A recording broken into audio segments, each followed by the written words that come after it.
dulu. Selamat pagi Mas Irman. Ya, selamat pagi Pak Nasrun dan selamat pagi Bu. Ibu Zainab.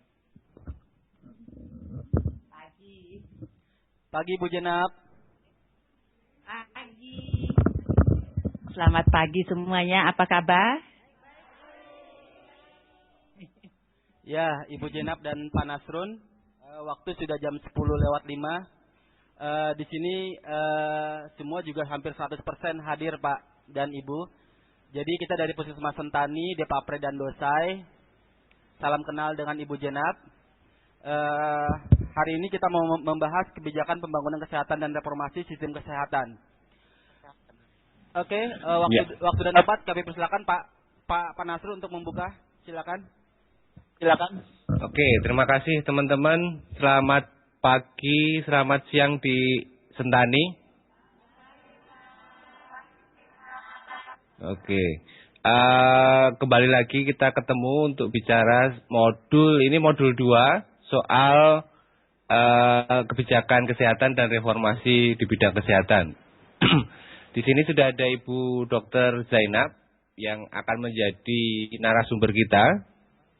Seperti biasa, kita akan mencoba mendengarkan dulu presentasi dari setiap puskesmas. Nanti setelah itu baru akan kita diskusi dengan Ibu Zainab.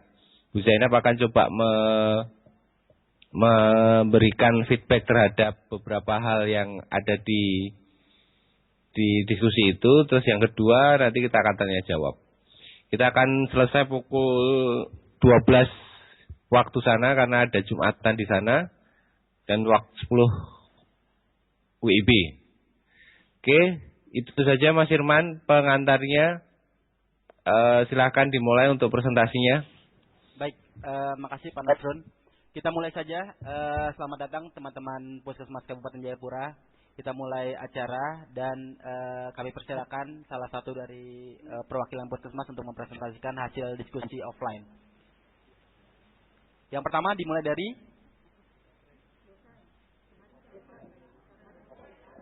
Dosai. Kami persilakan Dosai.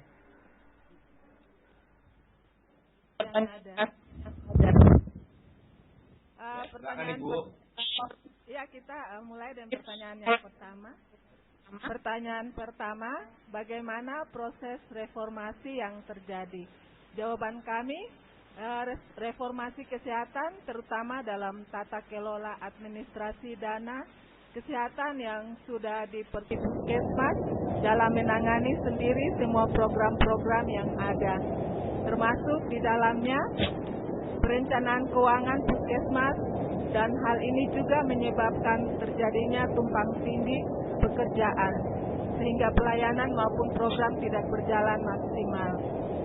Dan pertanyaan yang keempat, bagaimana penguasaan dan pemahaman pimpinan terhadap fungsi pembiayaan di puskesmas sehingga dapat membuat perencanaan anggaran yang baik?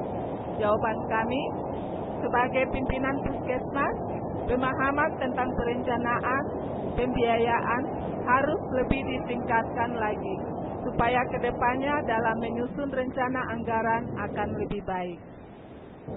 Kita masuk dalam pertanyaan untuk memecahkan masalah. Pertanyaan pertama, identifikasi alternatif penyelesaian prioritas masalah yang telah Anda sebutkan. Jawaban kami, diadakannya tugas pengelolaan anggaran puskesmas yang sesuai dengan kompetensi divisi. Kedua, petugas pengelola anggaran harus fokus dalam mengelola anggaran puskesmas. Yang kedua, pertanyaan kedua, sebutkan satu alternatif solusi pengelolaan. Silakan. Kami dari Puskesmas Sentani, saya Sister Golda akan mempresentasikan hasil diskusi kasus, Pak. Saya lanjut saja dengan pertanyaan kasus. Ibu sebentar. Ibu mantan nama Ibu siapa? Kemudian posisi di puskesmas sebagai apa, Ibu? Halo. Halo, Halo, selamat pagi Ibu. Ibu siapa? Ya. Dan posisi di puskesmas sebagai apa? Nama saya Suster Golda, bagian staf Puskesmas Sentani, penanggung jawab IBI. Baik Bu, saya Oke, silakan Ibu. Iya Bu, saya langsung dengan pertanyaan kasus saja Bu ya. Jadi pertanyaan yang pertama. Ya, silakan.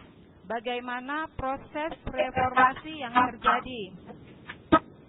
Jadi jawaban kami yang pertama, Puskesmas sudah bisa menyusun sendiri rencana kegiatan berdasarkan anggaran yang ada. Yang kedua, kemampuan PKM jadi lebih meningkat dalam hal perencanaan dan pelaporan. Pertanyaan yang kedua, bagaimana keaktifan dinas dalam membuat perencanaan anggaran Puskesmas?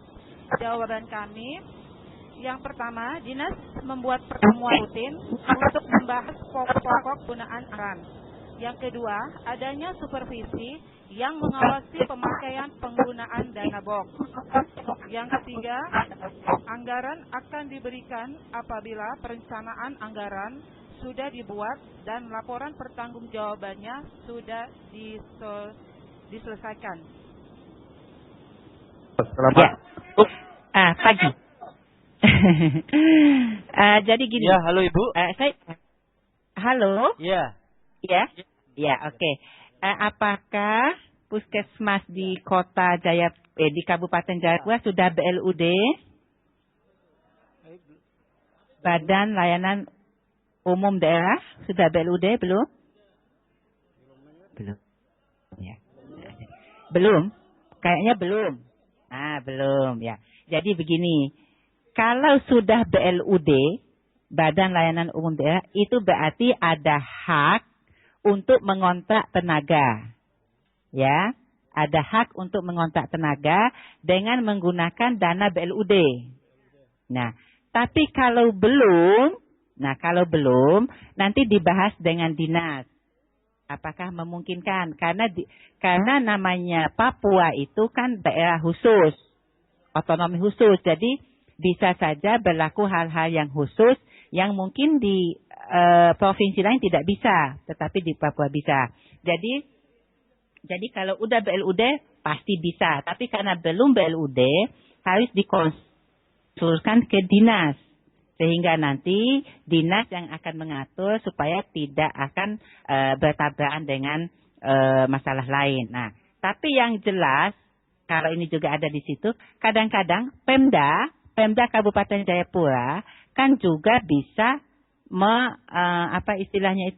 mengontrak tenaga khusus. Jadi dimungkinkan. Nah, cuman bagaimana uang untuk menggajinya, karena dia bukan PNS. Ya. Nah, jadi karena dia bukan PNS berarti harus ada dananya. Itu aturannya ya. Tetapi saya yakin karena Papua itu daerah khusus, coba dikonsulkan. Kemungkinan besar itu bisa. Tapi bukan saya yang menentukan. Ya, tetapi yang menentukan adalah dinas. Bagaimana dinas bisa membahas ini dengan bagian kepegawaian di Pemda Kabupaten Jayapura. Ya, jadi ada peluang untuk itu.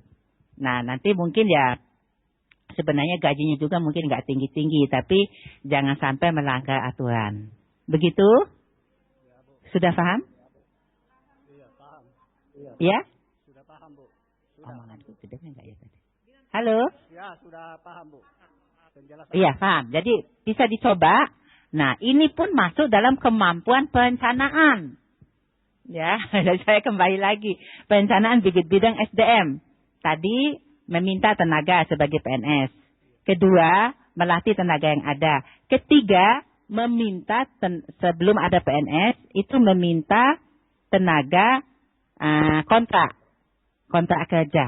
Nah, itu ada aturan mainnya. Kontrak kerja itu ada aturan main, nanti mungkin dikontrak tiap tahun dan sebagainya. Itu sangat tergantung dari masing-masing daerah di dalam masa otonomi ini. Begitu ya? Yo, ada tambahan. Oke. Yo, ada tambahan sedikit, Bu. Saya kira ada dari Pemda, karena saya lihat di tenaga-tenaga TMPM Mandiri itu ada tenaga kontrak, karena satu payung dengan Berarti ada. Jadi peluangnya ada. Puskesmas harus mengadvokasi dinas, ya. Kadang-kadang dinas mungkin lupa atau bagaimana.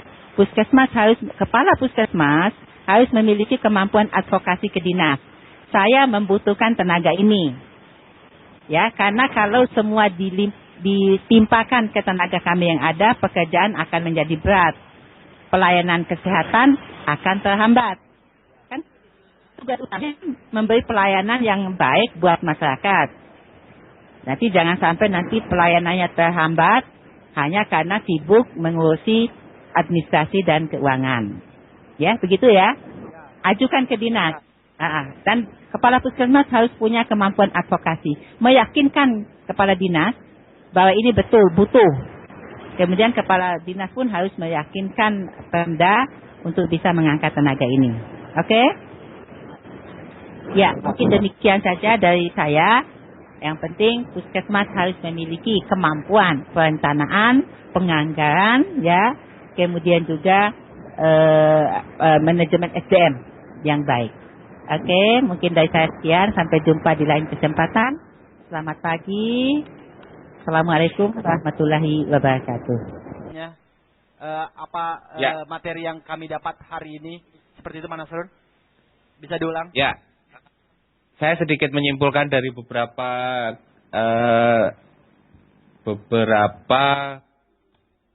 statement dari Bu Zainab tadi, bahwa di masa reformasi kesehatan ini dekat dengan desentralisasi kesehatan. Tugas utama puskesmas di era reformasi kesehatan adalah bukan saja pelaksana kesehatan, tetapi lebih menjadi punya wewenang merencanakan, melaksanakan, dan sekaligus mengevaluasi di area kerjanya dia. Kalau di era dulu sebelum reformasi dan kebijakan kesehatan yang belum terreformasi, itu puskesmas hanya sekedar melaksanakan. Apa yang diperintahkan dinas, laksanakan. Siap laksanakan gitu. Tapi kalau sekarang apa yang diperintahkan dinas, tunggu dulu. Apakah di sini ada masalah itu atau tidak? Kalau ada masalah kita akan laksanakan. Kalau tidak ada masalah ya mungkin kita tidak akan laksanakan. Yang penting adalah bahwa kepala puskesmas beserta jajarannya punya perencanaan, punya sistem perencanaan. Tadi disebutkan oleh Bu Zainab ada 3 pilar, P1, P2, P3. Perencanaan terpadu puskesmas, penggerakan pelaksanaan melalui lokal karya mini, terus penilaian kinerja puskesmas. Itu P3. P3-nya. Nah, ini yang sebetulnya perlu dilakukan di area puskesmas. Harapannya ketika itu bisa dilaksanakan semua, reformasi kesehatan akan bisa berjalan untuk kepentingan masyarakat. Terus memang di area situ ada 3 kelemahan yang tadi selalu disebut-sebut sama teman-teman di Puskesmas Kabupaten Jayapura. Tenaga yang kurang, anggaran yang kurang, dan penguasaan sistem perencanaan. Nah ini memang harus pelan-pelan. Tadi ada ide menarik dari Puskesmas Dose untuk tenaga administrasi penganggaran, kenapa enggak digabungkan saja? Itu menjadi menarik menurut saya.